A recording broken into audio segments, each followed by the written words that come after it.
تو آپ کا اگر کوئی پارٹیکولر کوشچن ہو تو اس کے حوالے سے کریمنل جسٹس سسٹم کے اندر اپنے مسائل ہیں, سول جسٹس سسٹم کے اندر اپنے مسائل. بالکل ٹھیک ہے. اس میں پرٹیکولرلی ایک بات کی جاتی ہے ایکس پارٹی سسٹم. جی جی, یہ کہا جاتا ہے لوگوں کا, ایک ہم لوگ جس ٹائم لوگوں سے انٹریکٹ کرتے ہیں وہ یہ کہتے ہیں تاریخ پہ تاریخ, تاریخ پہ تاریخ. کبھی کورٹس میں ایک وکیل آتا ہے تو دوسرا نہیں ہوتا, کبھی دوسرا وکیل آتا ہے تو جو پارٹی ہے ایک پارٹی نہیں ہوتی, کبھی جو وٹنسز ہیں ان کو ٹائملی بیفور دا کورٹ وہ پیش نہیں ہوتے. تو یہ جو پروسیس ہے, یہ جو حصول انصاف ہے اس کو بڑا پرولونگ کرتے ہیں. اس میں تو یہ اس کی وجوہات جو ہیں اگر آپ اس پر بات کریں تو سب سے پہلی وجوہات ہے کہ ہمارے یہاں ججز کی بہت زیادہ کمی ہے, سٹاف کی بہت زیادہ کمی ہے. ہمارے چیف جسٹس تھے جسٹس آصف عید کھوسہ, یہ ان کی سپیچز کے ان کی کوٹیشنز ہیں کہ پاکستان میں 3300 یا 3500 ججز ہیں. تو انٹرنیشنل اسٹینڈرڈ کے مطابق بھی کم از کم 20,000 ججز ریکوائرڈ ہیں. All Pakistan high court lower courts کو ملا کے 3500 ججز بنتے ہیں, یا بہت زیادہ ہوگے تو 4000 ججز ہوں گے, جبکہ ملک کی آبادی 25 کروڑ ہے. تو یہاں انفراسٹرکچر کے بھی مسائل ہیں. پھر اس کے بعد یہ جو تاریخ پہ تاریخ, اس کی وجہ یہ ہوتی ہے کہ ایک جج کے پاس ایک تاریخ میں ایک دن کے اندر 100 مقدمات لگے ہوتے ہیں, 60 70 50. ہائی کورٹس میں تو عام دیکھیں 100 مقدمات ایک دن میں لگے ہوتے ہیں. اور آن ایوریج اگر دیکھیں صبح کورٹ شروع ہوتی ہے اور 2:30-3 بجے تک اگر کورٹ چلتی ہے تو ایک جج ایک مقدمے کو کتنا ٹائم دے سکتا ہے. پھر یہ ضرور ہے کہ ان نیسیسری ایڈجرمنٹس لی جاتی ہیں, پرولونگ کیسز کو کیا جاتا ہے. اس میں ہر ایک کا وکلاء کا بھی رول ہے, اس میں جوڈیشری کا بھی رول ہے, اس میں سسٹم کا بھی رول ہے, اور اس میں انسٹیٹیوشنز کا بھی رول ہے. ٹھیک ہے. بات یہ ہے اس میں معاشرے کا سب سے زیادہ جو پالا لوگوں کا پڑتا ہے وہ پولیس کے ساتھ پڑتا ہے اور پٹوار کے ساتھ پڑتا ہے اور گورنمنٹ کے باقی اداروں کے ساتھ پڑتا ہے. اس میں ہر ایک ادارے کا اپنا ایک رول ہے. تو وکلاء کا تو ایک یہ پروفیشن ہے جس میں ان کے یہ سورس آف انکم بھی وکلاء کا یہی ہے. اگر یہ پروفیشن ایفیشینٹ ہوگا, یہ ڈیلیور کرے گا, اس کا سب سے زیادہ بینیفیشری تو وکیل ہوگا. یعنی کہ آپ دیکھیں اگر عدالتیں انصاف کریں گی, لوگوں کے کام ہوں گے عدالتوں سے, تو لوگ عدالتوں پر اعتماد کریں گے, کورٹس کو آئیں گے, اس سسٹم پر بلیو کریں گے. تو اس میں جو ہمارا رول ہے وہ as compared to administrative role, یا جو اپر ہینڈ ہے, جو رسپانسبل ہینڈ ہے, اس کا رول زیادہ ہے وکلاء کی نسبت. باقی ایڈجرمنٹس اس کے حوالے سے ہر کمیٹیز بنتی رہتی ہیں, ریکمنڈیشنز آتی رہتی ہیں, سارا کچھ ہوتا رہتا ہے. لیکن اگر آپ کو اس کو جینونلی دیکھا جائے تو پاکستان کے اندر انفراسٹرکچر کے مسائل کے علاوہ, ایڈمنسٹریٹو مسائل کے علاوہ یہ بڑے ایشوز ہیں کہ بڑی آبادی ہے, ریسورسز کم ہیں, کیسز بہت زیادہ ہیں. تو سر یہاں پہ میں آپ کی بات کاٹوں گا کہ جس طرح سے ابھی ٹیکنالوجی کا ایرا آ گیا, اگر جدید ٹیکنالوجیکل ایڈوانسمنٹ کو یوز کرتے ہوئے, یہ جس طرح سے آپ بتا رہے ہیں کہ ایک لسٹ بنی ہوئی ہوتی ہے, اس لسٹ کے تحت جو ہے وہ ایک نائب قاصد آ کے آواز دیتا ہے, وہ بلاتا ہے, تو اسی چیز کو اگر جدید دور کو دیکھتے ہوئے, اے آئی کو استعمال کرتے ہوئے, یا جو بھی ٹیکنالوجیکل ٹول ہے اس کو یوز کرتے ہوئے ایک اسمارٹ ٹیکنالوجی سامنے لائی جائے, تو کیا اس سے ٹائملی جسٹس ملنے میں مدد نہیں ہو سکتی؟ دیکھیں جو نیچرل جسٹس کا بیسک اصول یہ ہے کہ وہ یہ ہے کہ جس کسی کے خلاف فیصلہ کرنا ہے تو اس کو کورٹ میں اپرچونٹی آف ہیئرنگ ضرور دی جائے, یعنی کہ ہیئر دا ادر سائڈ. یہ بیسک اصول ہے. اس اصول کے تحت یہ آپ نے دیکھا ہوگا کہ سب سے پہلے امپورٹنٹ یہ چیز ہوتی ہے کہ جس نے مقدمہ دائر کیا ہے اور جس کے خلاف مقدمہ دائر ہوا ہے ان کو اطلاع یابی ضرور ہو. اس اطلاع یابی میں ہی سب سے زیادہ ٹائم لگ جاتا ہے, اور ان کی عدالت میں حاضری کو انشور کرنے میں ہی سب سے زیادہ ٹائم لگ جاتا ہے. تو اس حوالے سے لاز کے اندر بھی امینڈمنٹس ہوئی ہیں, لیکن اس کو مزید افیکٹو بنانے کی ضرورت ہے, جو کہ فرض ہے لیجسلیچر کا, کہ آج موبائل ہر ایک کے پاس ہے. ابھی بھی اگر ہم سروس کا وہی طریقہ اڈاپٹ کریں گے کہ سمن لے کر بیلف جائے گا, لوگوں کے گھر ڈھونڈے گا, چسپاندگی کرے گا, وہ ڈرم بیٹنگ والا پروسیس کرے گا, جو کہ 100 سال پہلے کا قانون ہے ہمارا. بالکل ٹھیک ہے. اس کی امینڈمنٹ کی ضرورت ہے, لیکن اس میں یہاں اندازن یہ بھی ہے کہ اس بات کو انشور کرنا بھی ضروری ہے کہ کیا جس کی سروس عدالت کے اندر ضرورت ہے اس کو اطلاع یابی ہو رہی ہے کہ نہیں ہو رہی, یہ بات بھی انشور کرنا. ابھی ہماری سول پروسیجر کوڈ میں بھی امینڈمنٹس آئی تھیں, ٹھیک ہے, لیکن اس پر مزید کام کرنے کی ضرورت ہے. اور آپ کی بات, جو آپ کی ریکمنڈیشن یا آپ کا جو کوسچن ہے, وہ ہمارے سول جسٹس سسٹم میں بھی لانے کی ضرورت ہے کہ ابھی ٹیکنالوجی بہت زیادہ بدل چکی ہے.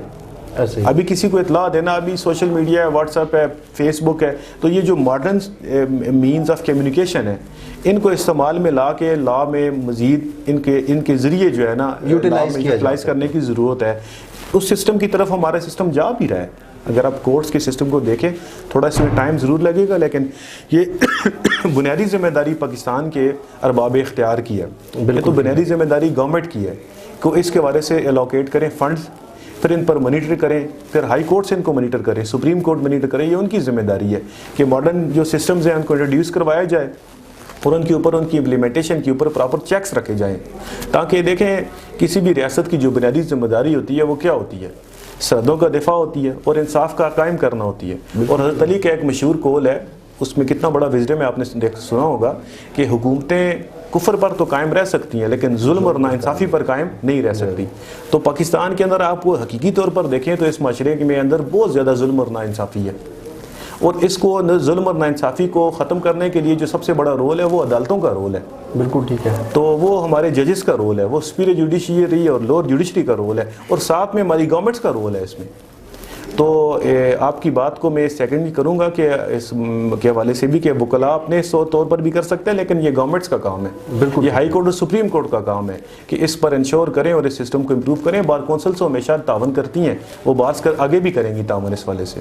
بالکل ٹھیک ہے سر۔ ون لاسٹ کویشچن آپ سے میں پوچھوں گا، ابھی ریسنٹلی کوئی ڈیولپمنٹس ہوئی ہیں ہمارے ملک میں، ایک 26ویں ترمیم ہوئی ہے، 26th امینڈمنٹ ہوئی ہے، دوسرا پیکا ایکٹ میں امینڈمنٹ کی گئی ہے جس کے خلاف جرنلسٹ کمیونٹی ہماری سراپا احتجاج بھی ہے، وہ لوگ آواز بھی اٹھا رہے ہیں۔ تو آپ ان دو امینڈمنٹس کو، 26th امینڈمنٹ اور یہ جو پیکا لا میں جو امینڈمنٹ ہوئی ہے، اس کو کیسے دیکھتے ہیں؟ دیکھیں جی، فریڈم آف ایکسپریشن ہمارا کانسٹیٹیوشنلی گارنٹیڈ رائٹ ہے، ٹھیک ہے، اور یہ انسانی حقوق میں یہ بہت بڑا حق ہے کہ آپ کو اپنی خیالات کے اظہار کرنے کا آزادی دی جائے۔ اور پیکا کے اندر جو امینڈمنٹس ہوئی ہیں ان کے حوالے سے میں یہ کہوں گا کہ 2016 سے آپ کے نوٹس میں پیکا ایکٹ آیا، بالکل ایسے، پھر اس کے بعد پچھلی جو گورنمنٹ تھی تحریک انصاف کی، انہوں نے بھی اس کے اندر چینجز کی، اور پھر ابھی گورنمنٹ نے۔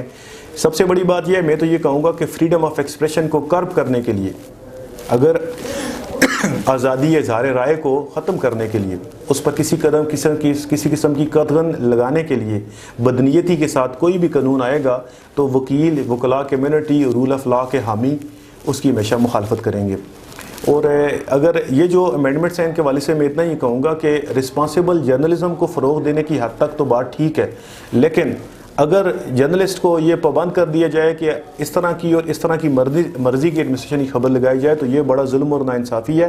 یہ وہی ناانصافی ہے جس پر یہ معاشرہ نہیں چل سکے گا آگے۔ جرنلسٹ کا بھی، جس طرح میں نے وکلاء کے حوالے سے کہا، ہمارے جرنلسٹ کا بھی بڑا گلوریس رول ہے، ہمارے جرنلسٹ کی بھی بڑی قربانیاں ہیں۔ تو آزادی اظہار رائے یہ پاکستانی معاشرے کا بھی حق ہے، اور ایز اے پروفیشنل ایک جرنلسٹ کا بھی حق ہے کہ اس کے پاس جو انفارمیشن ہے وہ حدود و قیود کے اندر قوانین کے ساتھ عوام تک پہنچائے، ورنہ تو معاشرے کی ڈیتھ ہو جائے گی، سوسائٹی کی ڈیتھ ہو جائے گی اگر آپ ایسی اس طرح کی پابندیاں لگائیں گے۔ تو اس والے سے میں یہ ضرور کہوں گا، ہاں یہ ضرور ہے کہ خبر تحقیق کے بعد ویریفائڈ بھی ہو، اور جو جرنلسٹک پرنسپلز ہیں ان کے تحت جو گیٹ کیپنگ کا جو اصول ہے، جو ایڈیٹوریل رولز ہے، جس میں معاشرتی رسپانسبلٹیز اور impact of the news upon the society کو مد نظر رکھا جاتا ہے اور ویریفیکیشن کر کے لگائی جاتی ہے، تو ایسی نیوز پر کوئی پابندی نہیں ہونی چاہیے۔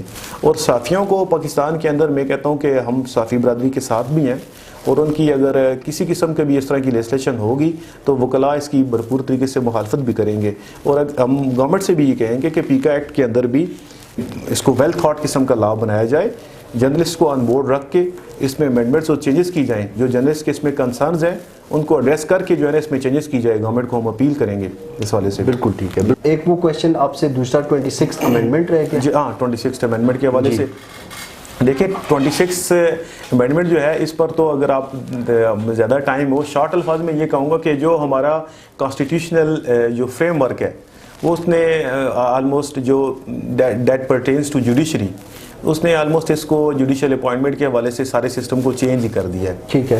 اور اس کے امپیکٹس کیا ہوں گے یہ آپ کو آنے والے سالوں میں پتہ لگیں گے، اللہ خیر ہی کرے کہ اس کے حوالے سے ہماری جوڈیشری کی طرف سے بھی اور لیگل فریٹرنٹی کی طرف سے بھی اس میں پوائنٹ آف ویو سامنے آتا رہتا ہے۔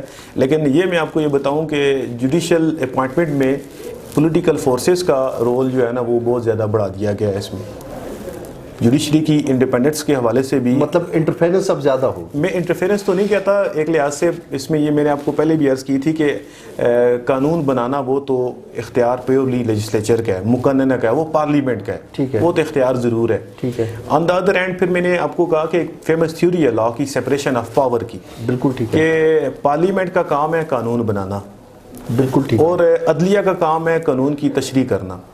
تو اختیار تو پارلیمنٹ کی سپریمیسی اور ڈیموکریسی کی اور سے آف دا پبلک کی اختیار ڈیموکریسی تو سپیریورٹی تو ضرور ہے. سر آپ کی بات میں یہاں کاٹوں گا. آپ نے بولتا ہے لاز بنانا ہے پارلیمنٹ کا کام ہے. تو جو لاز پارلیمنٹ میں بن رہے ہیں کیا وہ صحیح بن رہے ہیں؟ دیکھیں پھر عدلیہ کو بھی تو اختیار حاصل ہے کہ اگر پارلیمنٹ کانسٹیٹیوشن کے خلاف کوئی لا بناتی ہے تو ڈاکٹرین آف جوڈیشل ریویو موجود ہے وہاں پہ, عدلیہ اس کو اسٹرائک ڈاؤن بھی کر سکتی ہے. عدلیہ کے پاس دیکھ معیار ہمارے پاس کانسٹیٹیوشن ہے, آئین ہے, لیکن یہاں میں آپ کو یہ بات کہوں کہ قانون بنانے کے پیچھے اگر کوئی بدنیتی شامل ہو تو اس کا امپیکٹ ہمیشہ نیگیٹو ہی ہوگا. میں آپ کو یہ ضرور کہوں گا کہ عدلیہ کی جو اپائنٹمنٹ کا جو طریقہ کار ابھی وضع کیا گیا ہے, جو بیسک اس امینڈمنٹ کے بعد جو چینجز لائی گئی ہیں, اس کے آپ کو امپیکٹس فیوچر میں نظر آئیں گے اور اللہ کرے کہ وہ اچھے ہوں. سر اسلام آباد ہائی کورٹ کے ججز نے کوئی لیٹرز لکھے تھے. جی جی جی جی ٹھیک ہے, آپ کو یاد ہے وہ لیٹرز؟ ہاں لکھے تھے. بالکل. ان لیٹرز کو لے کے کیا ہوا, مطلب ان لیٹرز کا کوئی فیصلہ ہوا یا ان کے کنسرنز کو ایڈریس کیا گیا؟ اس کے حوالے سے چیف جسٹس صاحب نے کوئی کمیٹی بنائی تھی اس کو حل کرنے کے لیے, لیکن اگر آپ بیک گراؤنڈ دیکھیں تو جسٹس شوکت صدیقی صاحب نے یہ سٹارٹ کیا تھا. جی بالکل, انہوں نے بھی اس طرح کی کنسرن ریز کیے تھے. یہ ججز بھی اس وقت وہاں پہ موجود تھے, یہ والے بھی. ٹھیک ہے, تو ابھی ان کی باری آئی ہے تو انہوں نے لیٹر لکھنے شروع کر دیے. بالکل سر, ان میں سے جو بھی ہو, میں نے کہنے کا مطلب ہے اکراس دا بورڈ, کیا ان کے اس طرح کے جو ججز کے کنسرن ہے, چاہے وہ شوکت ہم تو ججز کے ساتھ ہیں نا, ہم تو ججز کے ساتھ یہ والے ہوں نا. دیکھیں ہم تو یہ کہتے ہیں کہ ججز کو اپنے کام کرنے میں, انصاف کی تقسیم کرنے میں اور انصاف کو کرنے میں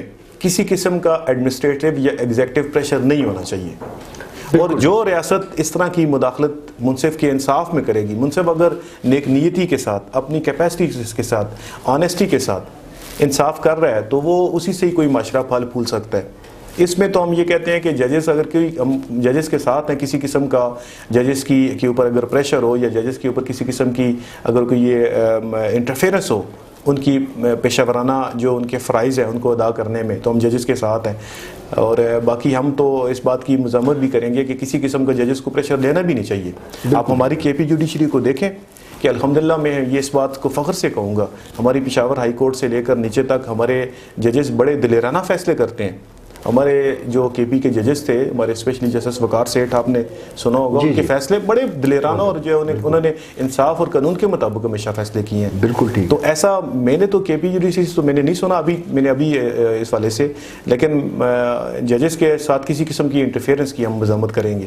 بالکل ٹھیک ہے سر. سر چونکہ آپ کا بھی ٹائم قیمتی ہے, لاسٹ میں یہ چاہوں گا کہ اپنے جسٹس سسٹم کے حوالے سے اپنی لیگل فریٹرنیٹی کو, باقی جو عام شہری ہیں جو یہاں پہ پریشان ہیں, جن کا انصاف کے نظام پہ بھی اعتماد نہیں ہے, سیاسی نظام پہ بھی اس طرح سے اعتماد نہیں ہے, معاشی نظام کی ان کو سمجھ نہیں آ رہی, آپ کو یہ اپنا پریسائز میسج اگر دینا چاہیں. پاکستان ایک جو خواب دیکھا گیا تھا یا جو پاکستان کا نظریہ تھا, علامہ اقبال رحمۃ اللہ علیہ, قائد اعظم, انہوں نے تو بر صغیر کے مسلمانوں کے لیے, پاکستان یا اس خطے میں بسنے والے تمام انسانوں کے لیے, ان کے حقوق کے لیے, ان کی فلاح اور بہبود کے لیے اور ان کی آنے والی نسلوں کی بہتری کے لیے خواب دیکھا تھا.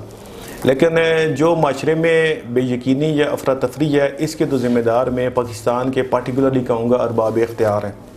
وہ لوگ ہیں جو ہمیشہ سے پاکستان میں ڈیسیژن میکنگ جن کے ہاتھ میں رہی ہے, اقتدار جن کے ہاتھ میں رہا ہے, وہ آپ بہتر سمجھتے ہیں. پاکستان کی عوام کی مایوسی, نا امیدی وہ اپنی جگہ ہے, لیکن پاکستان ایک اس کا مستقبل ہے. میں اپنی قوم سے یہ ضرور کہوں گا کہ بزرگ تھے, وہ یہ کہتے ہوتے تھے کہ پاکستان نور ہے, نور کو زوال نہیں. اور دوسرا وہ یہ کہتے تھے کہ پاکستان ایک مقدس ریاست ہے, میں کہوں گا, لیکن کسی بھی ریاست میں صرف میں یہ کہوں گا کہ مذہبی منجن بیچ کر ہی عوام کو سیٹسفیکشن نہیں دی جا سکتی. ٹھیک ہے. تو جو گورنمنٹس ہیں, جو صاحب اختیار طبقات ہیں, ان کو یہ سوچنا چاہیے کہ آپ you can fool all of the people for some time but you can't fool all of the people all the time نا. وہ آپ نے ایک سنا ہوگا. ایگزیکٹلی, بڑا فیمس ہے, probably امریکن, یہ دریا کو کوزے میں بند کیا ہوا ہے. تو یہ اس طرح ہی ہوتا ہے کہ وہ میں اب اس کوٹیشن کو ریپیٹ بھی کر دیتا ہوں کہ you can fool all of the people for some time and some of the people all the time but you can't fool all the people all the time نا. بالکل. تو یہ لوگ تو اب سمجھ ہی گئے ہیں کہ پاکستان کے اندر یہ جتنے بھی منجن ہمیشہ سے بیچے جاتے ہیں, اور جتنی تھیوریز اور ڈاکٹرینز اور آئیڈیالوجیز اور ڈاگماز کریٹ کیے جاتے ہیں اور لوگوں کو الجھائے جاتے ہیں, تو پاکستان کی عوام بھی اپنے اندر ایک شعور پیدا کرے نا.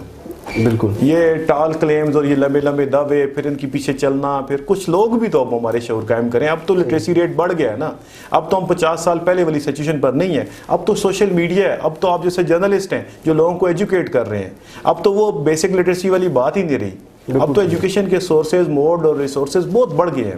تو کچھ تو عوام بھی اپنی اندر، اور اسلام میں کہا جاتا ہے اعمالکم اعمالکم، کہ جس طرح وہ ایک مشہور ہے کہ جس طرح کے تمہارے اعمال ہوں گے جس طرح کے تمہارے اعمال ہوں گے، یعنی کہ ایز اول یہ ہے کہ جس طرح کی سوسائٹی ہوگی اس طرح کی لیڈرشپ آگے آئے گی. تو میں آپ کے سوال کا جواب میں ڈائریکٹ دینے کے بجائے یہی کہوں گا کہ پاکستان کی عوام بھی تو اپنی آنکھیں کھولے نا، اپنے حقوق کے لیے عوام بھی تو نکلے نا، کرپشن کے خلاف عوام بھی تو نکلے. اگر پٹواری پیسے لیتا ہے تو آپ اس کو کیوں پیسے دیتے ہیں جلدی فرد لینے کے لیے؟ تو آپ سٹینڈ لے نا. اگر ایس ایچ او پیسے لیتا ہے تو آپ اس کو کیوں پیسے دیتے ہیں؟ آپ تھوڑا سٹینڈ لے نا. اپنا کام جلدی کروانے کے لیے اگر آپ 5-7 ہزار روپیہ پٹواری تحصیلدار کو ایس ایچ او کو دیں گے، پھر بعد میں آپ اس سسٹم پر کوئی گالیاں دیں، تو یہ قصور تو آپ کا اپنا بھی ہے نا. اب اگر آپ کا وکیل صحیح نہیں کر رہا تو آپ وکیل تو وہی کچھ کرے گا جو کلائنٹس کرے گا نا. آپ عدالت میں ریڈر کو، بابو کو پیسے نہ دیں نا تاریخ چارٹ کرانے کے لیے. کچھ تھوڑا تو آپ کو بھی رسپانسبلٹی ہے ایز اے معاشرہ نا، as a society, as a basic component society کو عام انسان ہے. تو ایک عام معاشرے کا، ہمارے پڑھے لکھے لوگوں کا، انٹیلیجنسیا کے بھی تو کچھ رسپانسبلٹی ہے نا. پھر یہ ہے کہ انسانی حقوق کے لیے یا جو پی کے ایکٹ آپ نے کہا ہے یا جو کچھ ادارے کر رہے ہیں، تو عوام کو بھی تو کچھ ابھی عوام کو سمجھ آ گئی ہے نا. یہ ہر سال 4 سال بعد 5 سال بعد نئی باتوں میں، ان جانسوں میں اب تو سمجھ جائے نا. بالکل ٹھیک ہے. کچھ تو اپنی آنکھیں کھولیں نا پبلک. بالکل یعنی 70-75 سال کافی ہوتے ہیں، اور 20-25 سال کی تو بڑی ایگریسو قسم کی ایجوکیشن ہوئی ہے میڈیا کی صورت میں لوگوں کی. ایگزیکٹلی بالکل ایسا ہی. یہی ہے کہ آپ کا شکریہ جی. تھینک یو سو مچ اسد بھائی. جی آپ نے دیکھا کہ اسد بھائی نے بڑے اچھے طریقے سے مطلب لیگل ایشوز پہ بات کی، پولیٹیکل ایشوز پہ بات کی، اور آخر میں انہوں نے ایک بڑی امپورٹنٹ بات کی ہے سول سوسائٹی کے حوالے سے. تو جس طرح سے جو سول سوسائٹی ہے اس کی رسپانسبلٹی، اس ٹیم پروگرام کا وقت چونکہ ختم ہو رہا ہے تو میں ایک کوٹیشن کے ساتھ کرنا چاہوں گا کہ ہمارے جو بھی سول سوسائٹی کے لوگ ہیں وہ جب بھی کوئی کام کرتے ہیں یا کسی چیز کو دیکھ رہے ہوتے ہیں تو ان کو یہ چاہیے کہ تقاریر اور لمبے لمبے یہ جو مینیفیسٹوز ہیں ان کو دیکھنے کے بجائے وہ عمل پہ یقین کیا کریں. تو آخر میں یہی کہوں گا، action speak louder than words.